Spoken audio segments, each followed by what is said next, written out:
This is a reply to the Select Eddie's OTRS 12 Days of Christmas.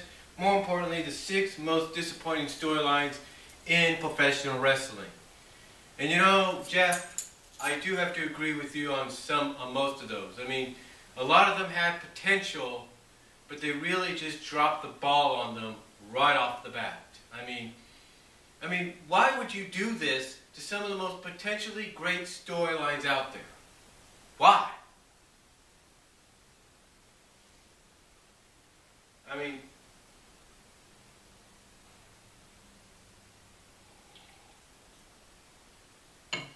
why? Now, first of all, let's start with one of the first ones you talked about, the Nexus. I totally agree with you on this.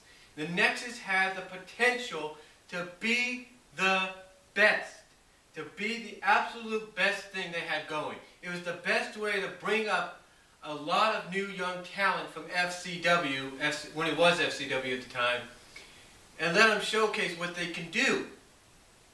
And they were doing that. They were having them basically be this outside force. This outside force that went as far as to invade FCW itself. I mean, if you go on YouTube, you type in Nexus, you type in FCW, you type in Miz and Christian if you want to, and you'll find out exactly what I'm talking about. I mean, you potentially had a great thing going. And then, of course, comes SummerSlam. You know, as you say, that was the start of the fuck-up. Excuse my language, Lord. Excuse my language, God. But you had the absolute F-up, if you will, of the storyline when you had John Cena's team, Team WWE, beat the Nexus. Now, a lot of people could say, well, there's a reason for that. You want to end the biggest show of the year on a good note for the family and for the kids. I understand that. I totally do. I totally understand that, but you could have done something else besides that. I mean, look what you did. You potentially, storyline-wise, you got rid of Tarver. You got rid of Young. You sent them packing, or you sent Tarver packing. You sent Young back to FCW, or back to NXT and FCW. I mean, what did you get out of it? Sure, you added new members in Husky Harris and Michael McGillicuddy later on, but still, what did you get out of it? I mean, this is what they should have done.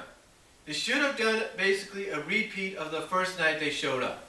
They should have had them come out, tear the place apart out of anger, say that SummerSlam wasn't supposed to go this way, we were supposed to be the dominant force, it was not fair that you know, you could have them literally come out and say, hey, we had no idea they were going to bring Daniel Bryan in.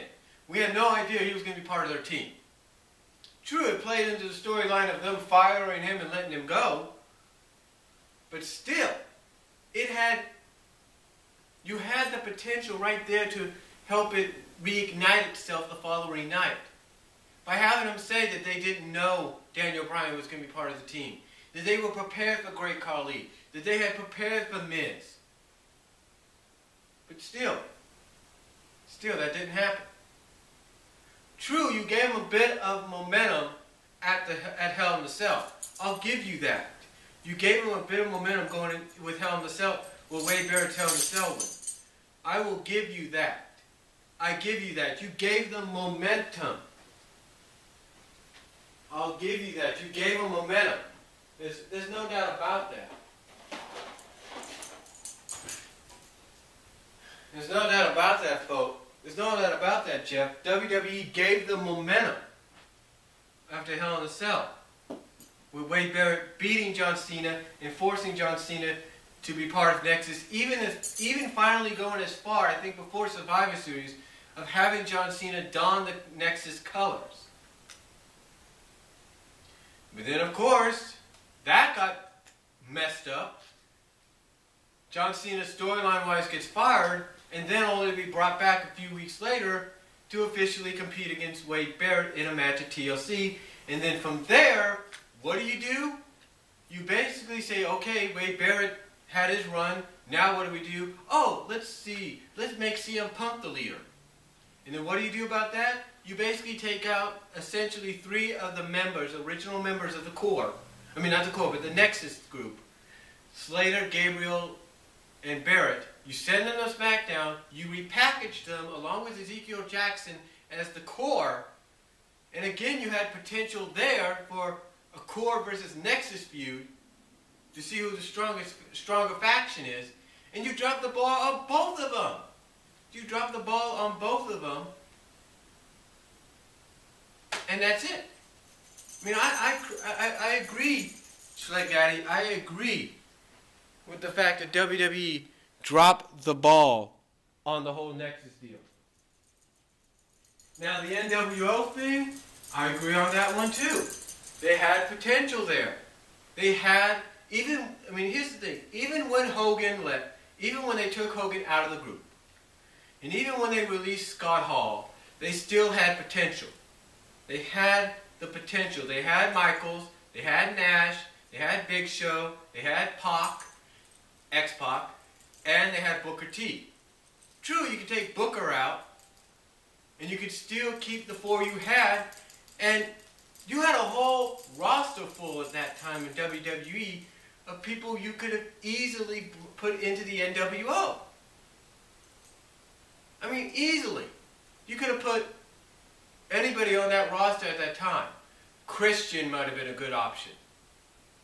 You know? I'm just saying, you could have had Christian part of the group. You could have had, I can't think of everybody who was on the roster at the time, but you had potential. And for them just to throw that away, again, is stupid. I mean,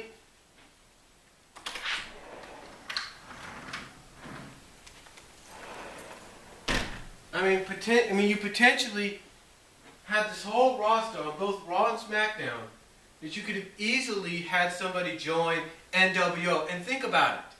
By joining NWO, you could have had somebody from SmackDown expand NWO over onto that side. But it didn't happen.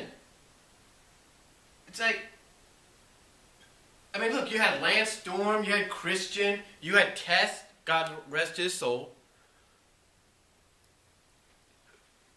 You had 3 guys that had formed the Un-Americans. These are 3 guys that could have easily been part of the NWO with their actions. With the way they were acting, they could have been part of the NWO. Did that happen? No! It didn't. I'm just saying, folks, that they had a lot of potential there with the NWO. Even after, the Hogan situation and Hall being released, you had potential to even go as far as to expand it over to SmackDown. You had guys like Albert over on that side that could have been NWO-wise. You had guys like, I can't even think of any, you had Albert, A-Train, I think, when he was becoming A-Train.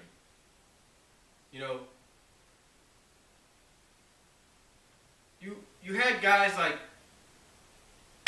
again, I can't think of much of it right now, but you had potentially all these guys to expand NWO over to SmackDown, and they didn't do it, and they dropped the ball, and that was it.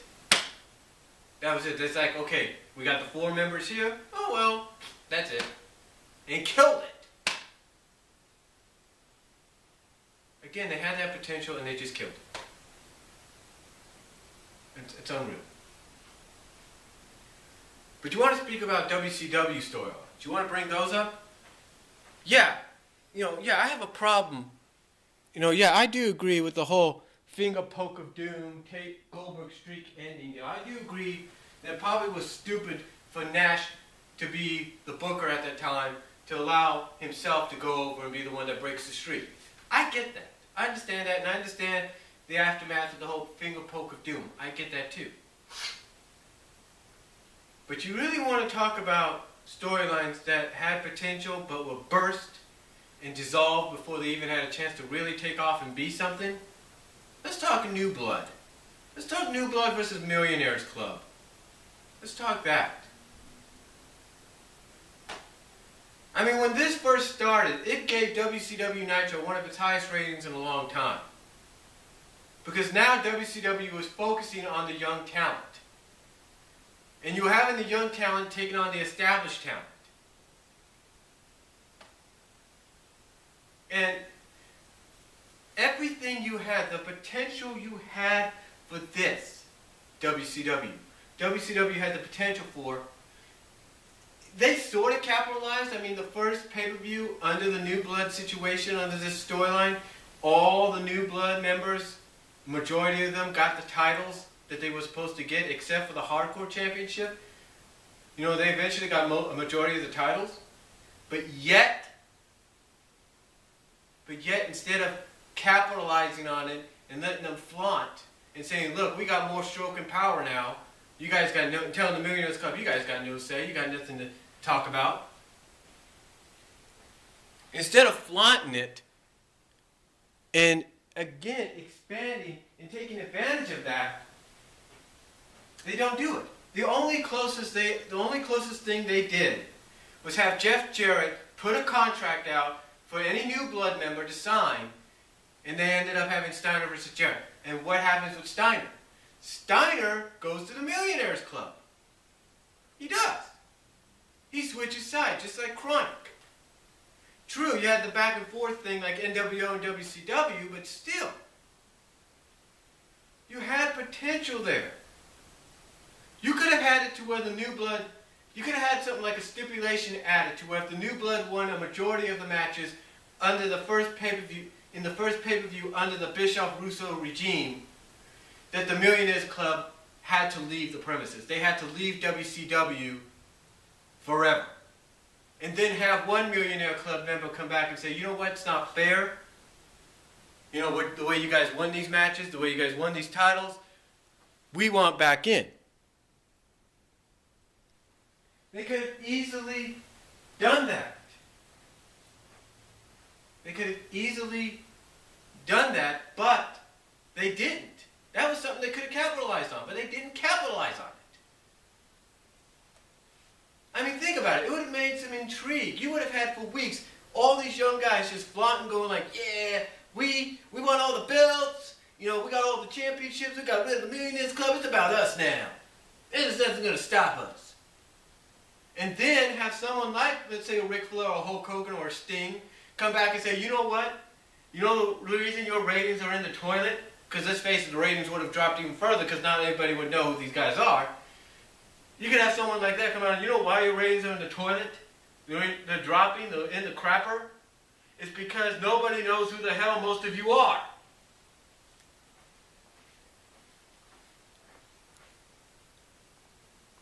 And again, that would have made some great television. You could have had Bischoff or Russo say, fine, we'll select somebody from the middle. We'll give you Jeff Jarrett, and if whoever you guys choose to face Jarrett beats Jarrett, you guys can come back in and take over. It would have been great. It would have been compelling television.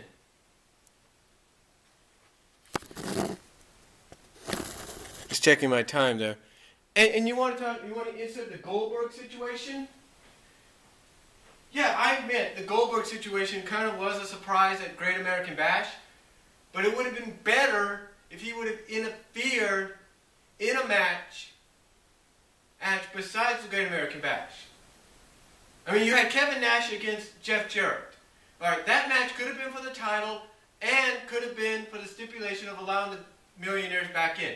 You could have Goldberg show up, do what he did, and basically have Bischoff and Russo say, look, we had the surprise for you. Here's the surprise. Guess what? You guys are still not getting in.